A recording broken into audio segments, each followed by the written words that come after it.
Putting in words the entirety of a relationship that very much did not rely on verbal communication feels almost like an impossible task. But I have decided to give it a go and focus for a bit on just how physically the bond between Cait and Vi was narrated, especially in particularly chaotic Season 2.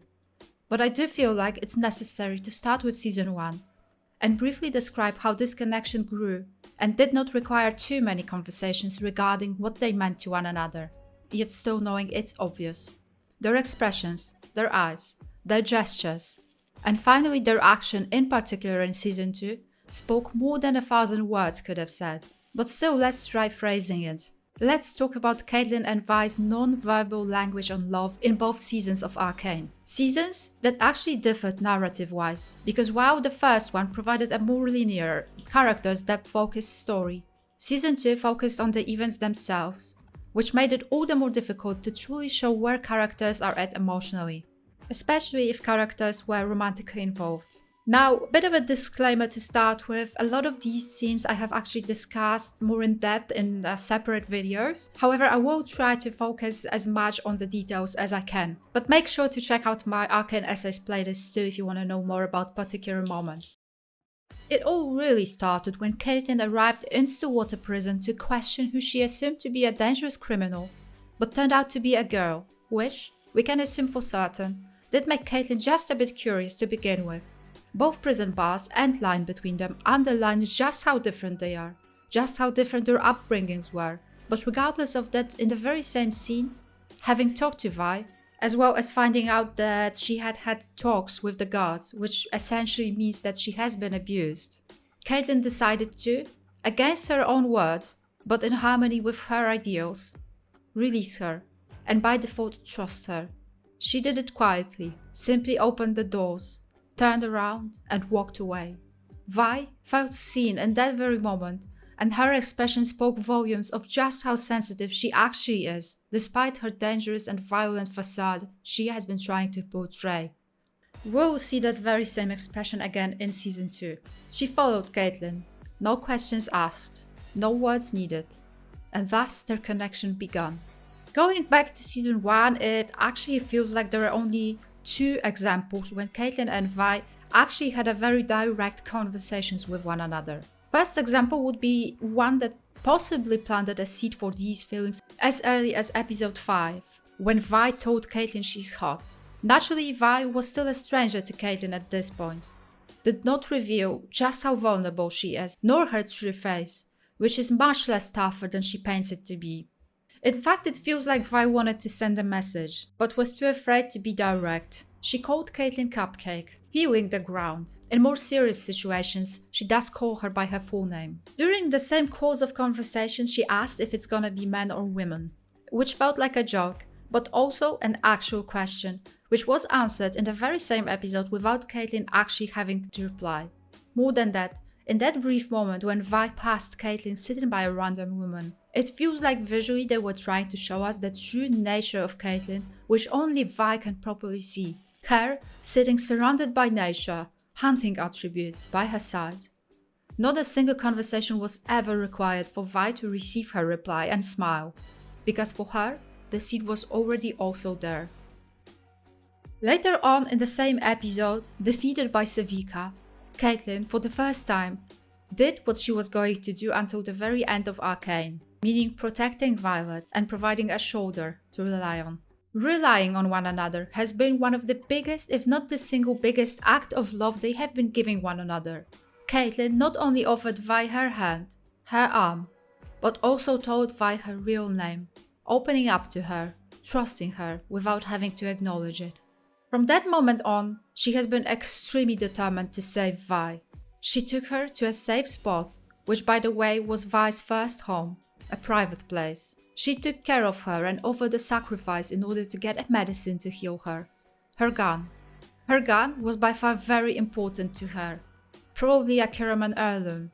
Yet she did not hesitate for a second to give it up for Vi, and she did that within hours of having met her. After giving Vi Shima, her and Cait shared a moment which defined their dynamics from that moment on, because once you acknowledge an attraction, there's no going back. They almost kissed.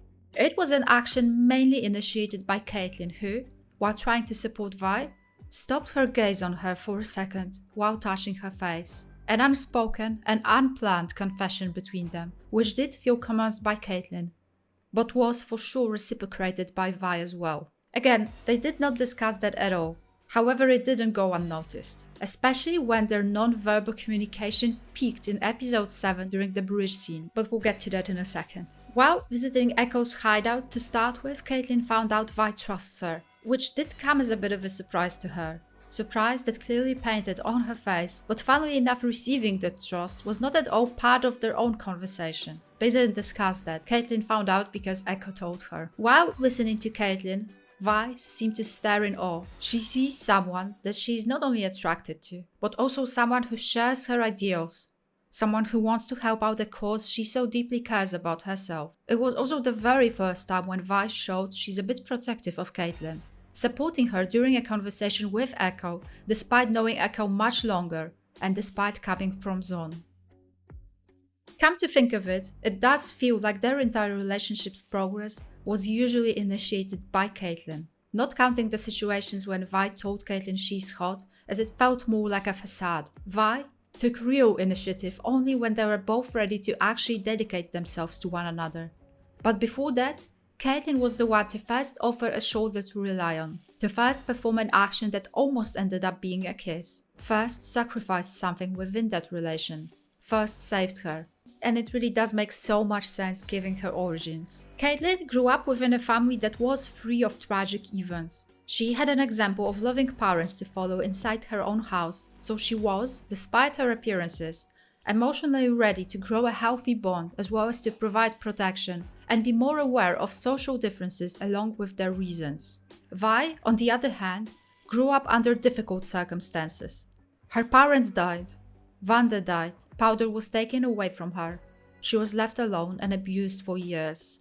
Gaining Vi's trust was not an easy task, yet Caitlin did it very easy. So going back to Echo Hideout, to hear that all these actions that Caitlin performed for her led to gaining that trust, led to Vi protecting her against Echo, must have meant more to Caitlin than she ever said. Which again was nothing, she literally said nothing. While events from episode 5 defined their attraction, events that followed in episodes 6 and 7 defined their foundation, and the bridge scene was a peak of what was quietly being built right in front of our eyes. Because the moment Vi decided to stay in Zone, try and protect Jinx, they were suddenly faced with a perspective of being apart without knowing for how long, and if they'd ever see each other again.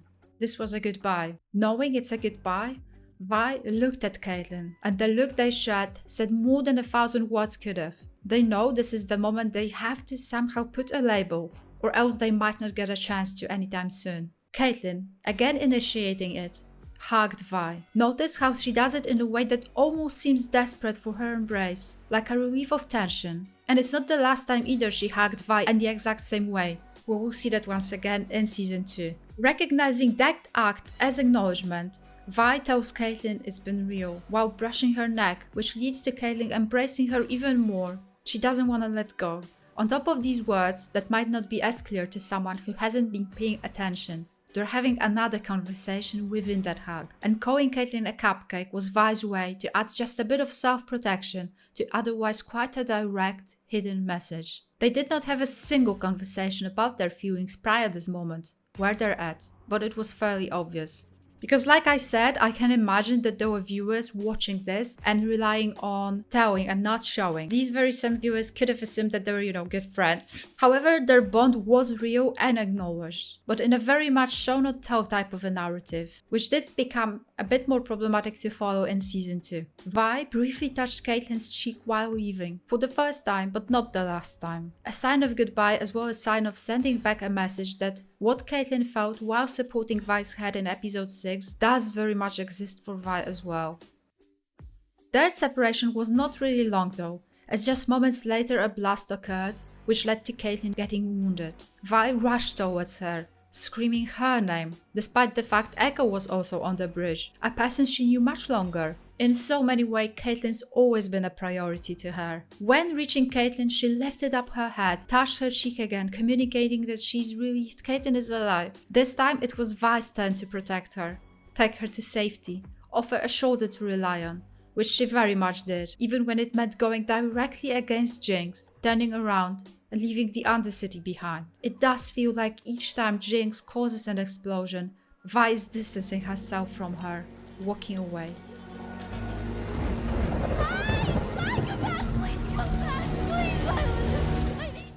Caitlin took Vi to her own home, very much like Vi previously did when she was the one wounded. But before that, she led her to safety and, by helping her down on the floor, she briefly touched her leg, a message we can only interpret as, "Right, so you're fine here."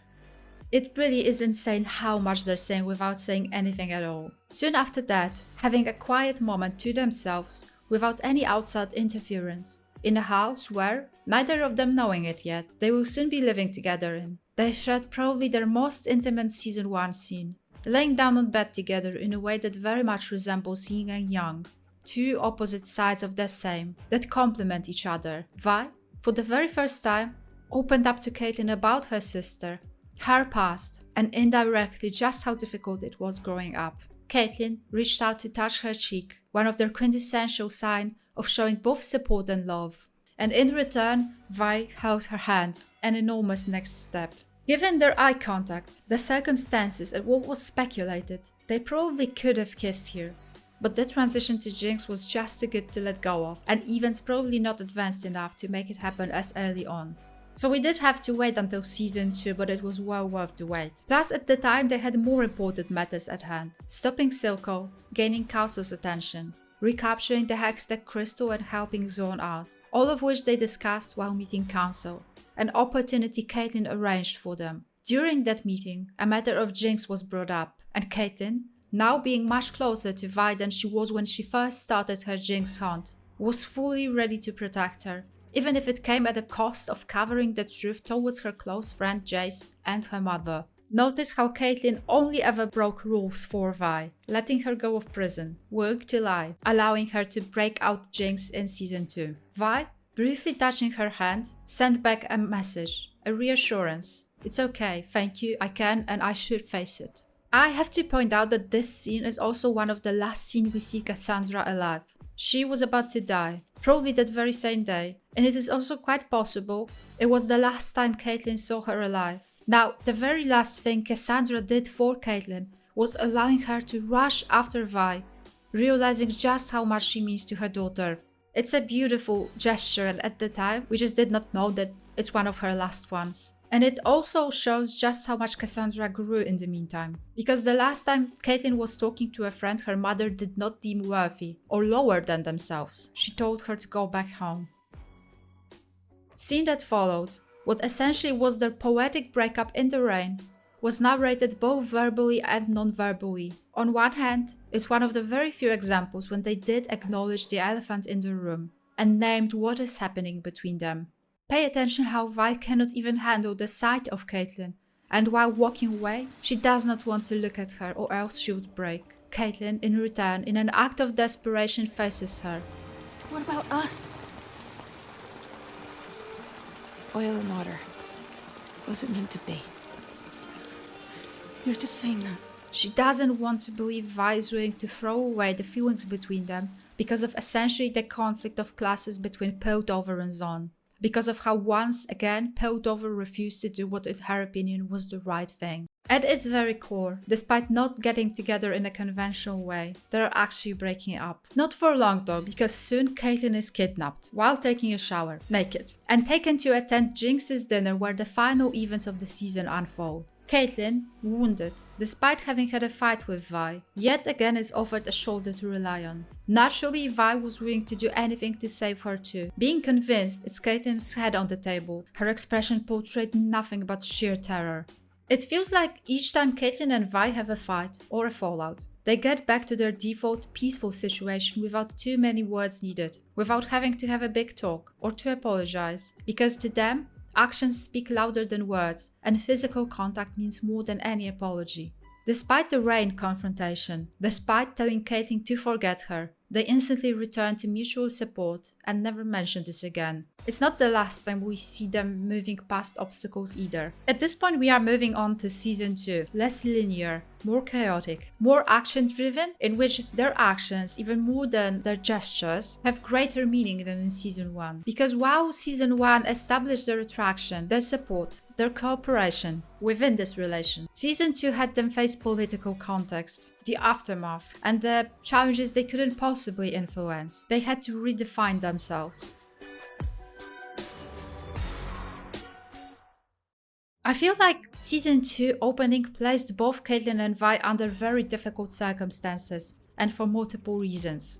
To start with, Caitlin's mother's died. Vi was blaming herself for it, yet she did not leave Caitlin's side, even despite Tobias's despise. She was willing to go against Jinx because of what she did, and Caitlin was willing to ask her to do it by encouraging her to join in forces, a task almost seemingly impossible for Vi because of her parents. Caitlin, in both first acts, was grieving, and her actions were partially not true to her character, even within her and Vi's relationship, which at its core remained authentic for the whole season. She performed actions that felt unfair, perhaps slightly manipulative. Asking Vi to join the forces pretty much straight after season 1 events was for sure rushed, came from a place of despair, and led to Vi immediately taking literally a few steps back, withdrawing herself. Yet, despite the obvious conflict within that conversation going way deeper than just the two of them, their body language still legitimized the fact they're a functioning couple. It's one of the best examples of how quickly they restored their unconditional support without having to discuss it. Because if you think about it, one of their last one-on-one conversations was the Rain breakup scene. Yet, despite that, despite Vi's declaration to forget her, they are both still there. Vi is still there. The gestures, the hug very much resembling one on the bridge with its desperate urge, it legitimized the fact that even with the context, even with how broken both of them were due to losses they have just taken, they were still in, trying to navigate their relations as best as they could under the circumstances. Notice the moment when Caitlin hugs Vi. She does not return the embrace immediately, not because she does not want to be there for her, because she does, but because of the fact she doesn't feel like she deserves to be there for her, because of what Jinx did, what she carries as her own blame, her own burden. For a moment, it almost felt like they were going to kiss too, but it surely was not the right moment.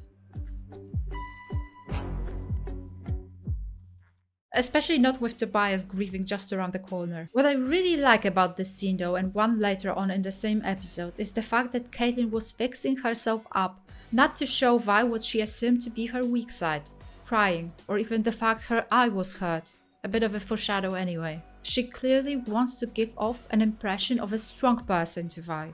A person that is able to protect herself, protect Vi, probably to carry on her mother's legacy, a woman who was always proud, elegant, and ready to be head of the house. Still, their conversation was quite sad. It almost felt like a continuation of the Rain breakup scene, because by the end, Vi, yet again, walked away, and for the same reason, not feeling like she belongs, not deeming herself worthy.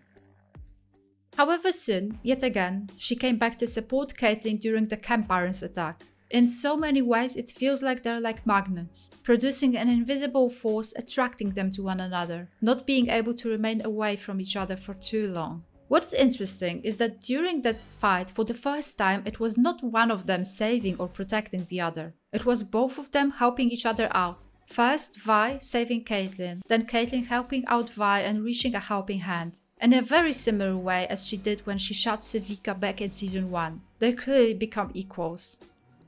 However, Caitlin's expression almost seems to suggest that she's saying she was right. Extreme steps need to be taken. This is getting out of hand. And this battle felt like a final step that pushed Vi towards becoming an enforcer. By the end of that episode, an aftermath of said battle, they face Caitlin's grief, Vi comforting Caitlin by touching her face, which she accepts, and again pulls herself together because she's already on her way to becoming someone else. Someone stronger, more dignified, ahead of the house, but also someone very much lost within their own motives and mostly led by grief. A context that soon will tear them apart since Caitlin's despair was too far great at this point. Yet, Vi sits by her side, ready to support her, and thus she joins the Enforcers. This is where things got complicated. It seems to me that Vi, throughout the events, remained reasonable, quietly observing Caitlin and noticing she's been changing, even asking her not to. Her actions within Act 1 were nothing but supportive, going as far as making sure Caitlin remains her old self, which really is such a big gesture of love, to keep someone up to the standards. Yet her efforts were not able to stop the anger within Caitlin. The blinding pursuit after Jinx going as far as giving up parts of herself, using the Grey in order to chase down Zone's criminals, but for sure not without casualties. Vi followed, and probably because of the guilt she felt after Jinx's actions, but I want to believe also because she wanted to make sure Caitlin remains true to herself, a person Vi grew to know and love in Season 1, in particular when Cait talked about healing the Undercity, the injustice between up and down. That person, however, at the time, seemed to be slowly vanishing. When Vi confronts Caitlin about her approach, for a minute, they become their old selves. Notice how Caitlin puts down her gun, a symbol of her Zone crusade, how Vi gets rid of her gauntlets. For a small bit, it's just the two of them. Despite some claims, I don't think Caitlin was trying to manipulate Vi by kissing her. She was far more manipulative when she offered her the badge, but within that moment, it feels like she followed her emotions, her urge to finally kiss Vi, which, looking back, was way overdue anyway. That kiss was fantastic, if you know what I'm referencing here. Yet, given the context of the situation, I do think it did have a bittersweet aftertaste. And we see that clearly as they're walking away, both of them unsure if Caitlin's promise not to change was true. Vi still watching Caitlin, and Caitlin visually having doubts. As a result of that very conversation, they followed Jinx alone and finally faced her. During the big confrontation, Vi stayed by Caitlin's side. Caitlin, for a moment, questions Vi's decision to not hesitate, double checks on her. Their gaze said it all. Because while Caitlin is too far gone, Vi is also not true to herself, giving up on her sister, despite having good reasons. But soon finding out Powder was perhaps not entirely gone. Still, she was ready to have Jinx killed by moving aside to let Caitlin take a shot, and only hesitating for a brief moment when she saw Isha protecting Jinx, something she herself failed to do at the time in Season 1, acknowledging for a brief moment Powder might actually still be there. Vi surely was entitled to a moment of uncertainty. However, Cait blew that hesitation way out of proportions, and eventually blamed Vi for Jinx getting away, not seeing how her own actions almost risked an innocent child's life. She exploded, pushed Vi away, crossed a line that they have never crossed before. What Caitlin also did not seem to realize at the time was how Vi, within her act, was trying to protect not just Isha, but her as well. Caitlin could not live with the burden of having killed a child. Vi was holding her up to standards that she wanted to at the time give up. Vi suddenly became an obstacle. That very scene is powerful and very hard to watch. As they get up, after the explosion, Vi is still very much protecting Caitlin, having her arm around her, but Caitlin is gone, furious. First thing she does is reaching for her gun again. She literally and physically turns away from Vi. For the very first time since she met her, for the very first time, they're not on the same team. Caitlin gave in to her dark emotions, blamed Vi, person closest to her, for what essentially was her own undoing. Vi still tried to hold on to her. She grabs her hand, notice how it's the one that holds her gun, symbol of her current violence. She takes off her gauntlets herself, yet Caitlin hits her, pushes her away and precisely with that gun. Caitlin turns away, unable to look at Vi in a similar way Vi once turned away from Caitlin when she felt like she does not belong and pulled over. There is a barely visible for a second moment of regret, despair on Caitlin's face, perhaps a realization when it comes to what she has done, but she still leaves. Vi, despite encountering multiple obstacles prior to this moment, and never having cried in her adult life. Hell, not even when her parents die. She breaks down crying. She tried to be there for Caitlin in Act 1, but her efforts were not sufficient. What Caitlin said about Jinx in Season 1, in this very moment, applies to Caitlin herself. She's too far gone. Vi couldn't have saved another person in her life. So I don't think she cries just because of Caitlin alone. It's all of it. Every single tragedy in her life dialed down to this very moment. Being pushed away, not being able to do anything, which seems to be a recurring theme in her life. Unable to save Powder, unable to save Jinx, unable to save Caitlin. Caitlin needed to process this on her own and chose the worst approach, by giving in to the easy way out, instant solution that Ambessa offered. But I am and always will be defending her. Burden on her shoulders was far too great. Loss of her mother, becoming the house Karaman leader, carrying her father's grief, struggling between her feelings for Vi and her hatred towards Jinx, which do come intertwined, they come together. So she made the wrong choice. Multiple in fact, because she also chose to sleep with Maddie. Caitlin never took Maddie to her own room. She took her to a Karaman guest quarters. And she never quite returned Maddie's intimate gestures, which told us to her it was just sex. An easy consolation.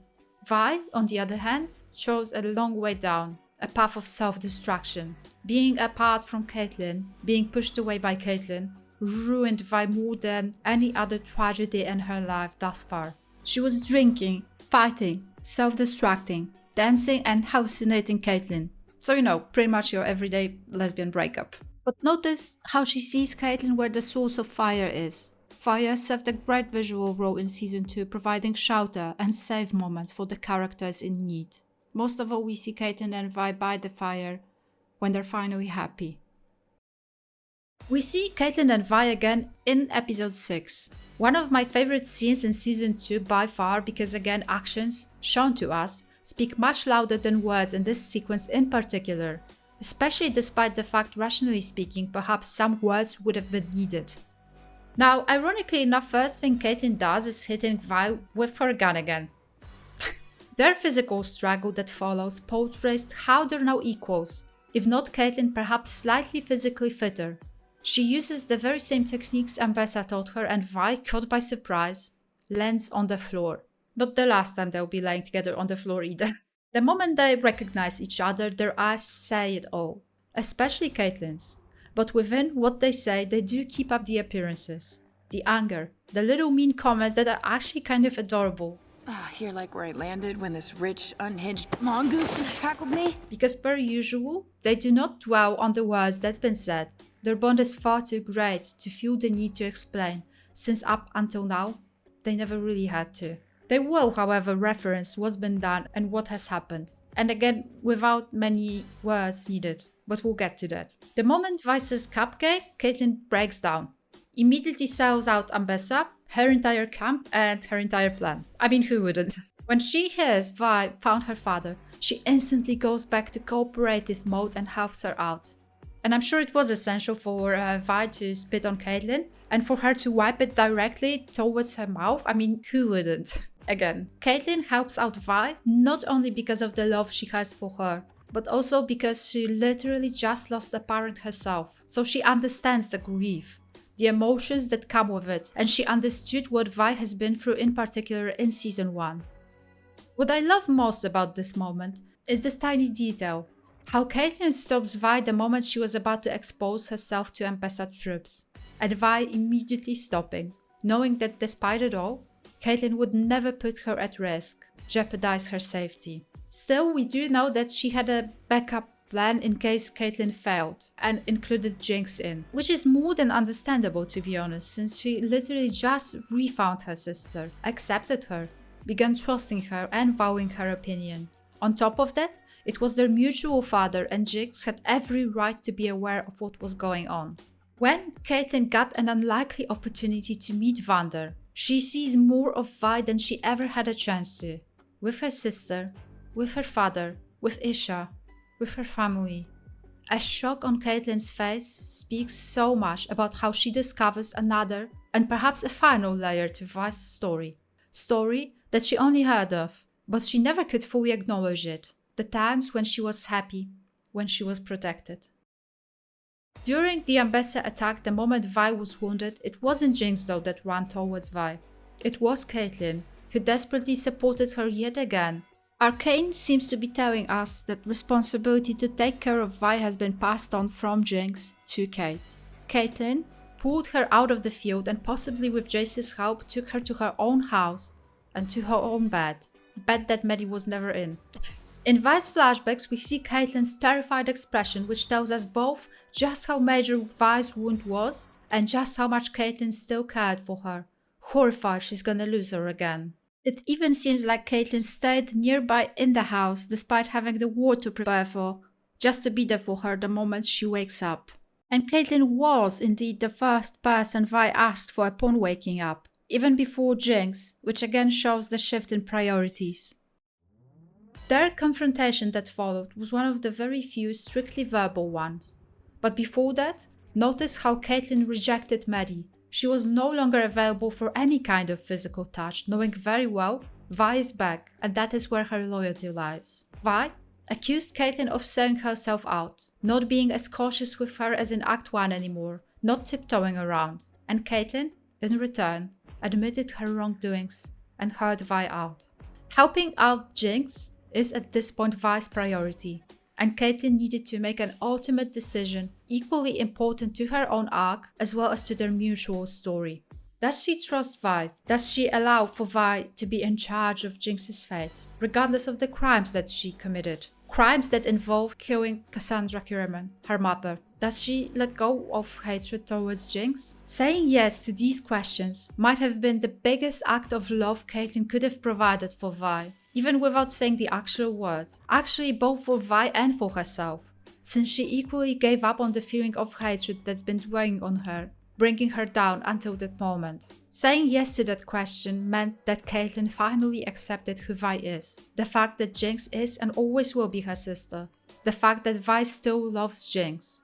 It was an acknowledgement of both her own upbringing, as well as Vi being her own person that she no longer intended to change nor influence. Vi understood that. She understood that by giving her the agency regarding Jinx's fate, Caitlin ultimately accepted her, who she was, what she's been through. She let go of the past and allowed for them to start a future that is not built on someone else's failure, someone else's pain.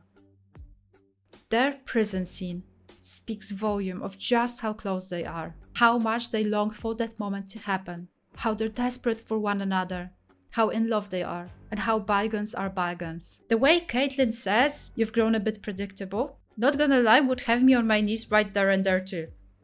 Oh, she knew exactly why she came there. Since physical way was always how they expressed their feelings, imagine how that kind of closeness must have felt like, especially after months apart.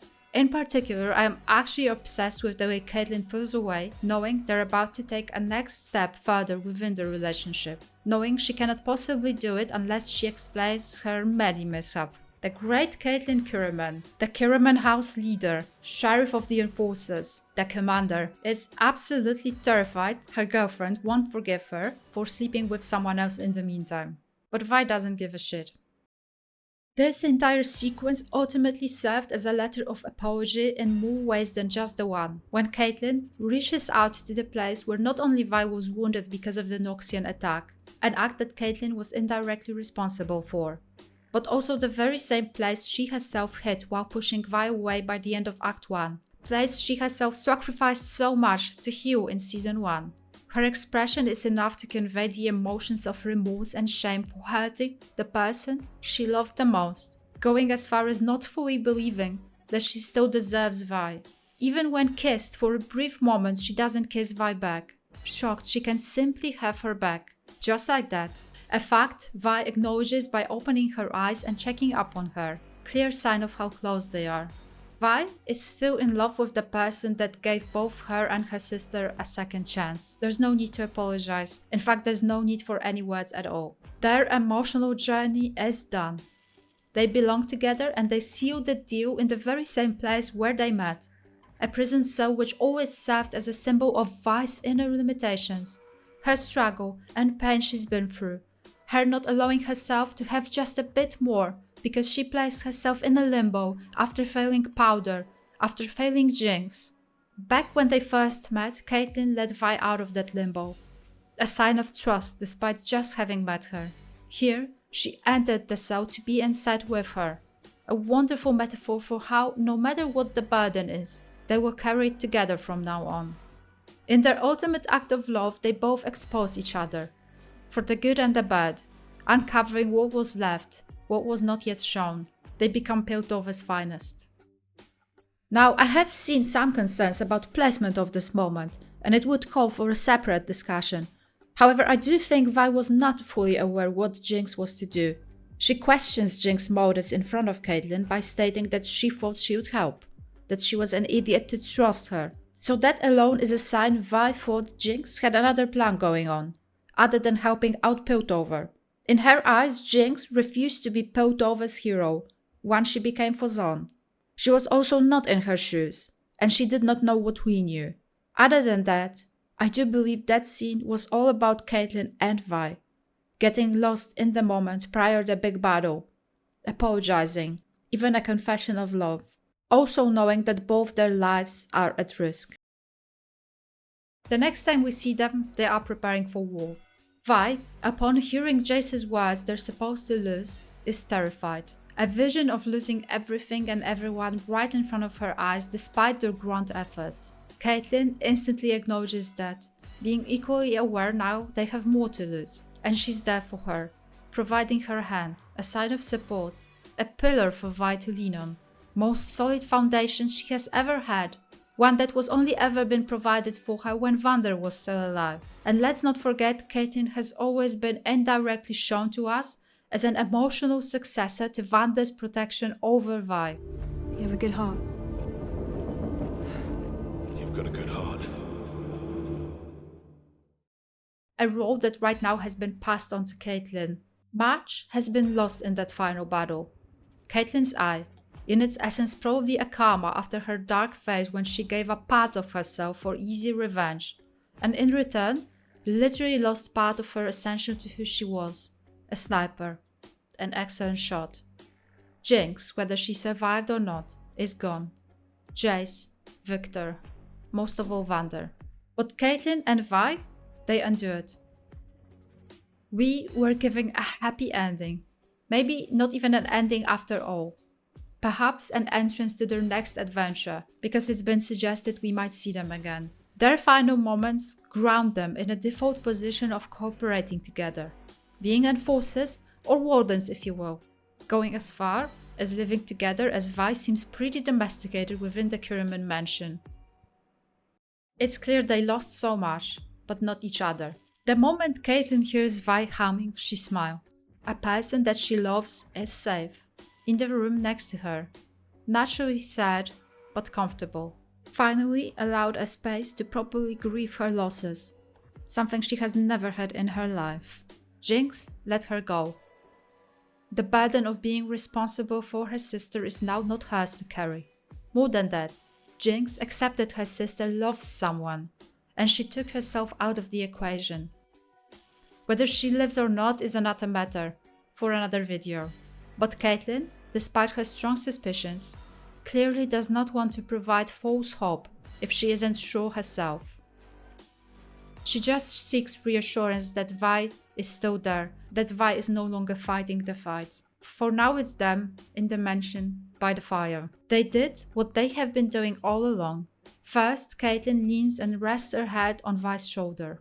In return, Vi does the same. Despite the tragedy they had to go through, the casualties, what they had to leave behind, despite how broken they were at certain points of their separate arcs, they now seem happy. And tell me they don't deserve it. Vi is now dead under Caitlyn's fingernails, there to stay, and it seems like forever. An unlikely bond born within chaos of Piltover and Zon, initially forged by differences, by antagonism, almost doomed to fail because of just how contrasting they were, instead thrived. Both their spiritual journeys led them to places where they never expected to be. For Caitlyn it was Zon, reaching out of her comfortable Piltover safe space, understanding the other side thanks to none other than Vi. For Violet it was Piltover, giving up on her enforcer's despise because thanks to Caitlyn she understood she couldn't possibly blame anyone for what was SirCalcu's cycle of violence, with everyone playing their parts. They both gave up on hatred as a result of their journeys. On a grander scale, becoming a symbol of peace between two cities, Arcane's leading role, but within a micro context, remaining two people who chose love.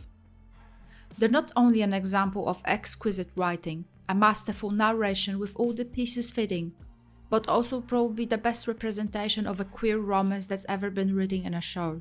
And hopefully we see them again. Because while the Arcane story was finished and written, I don't think it's done yet. Thank you so much for watching.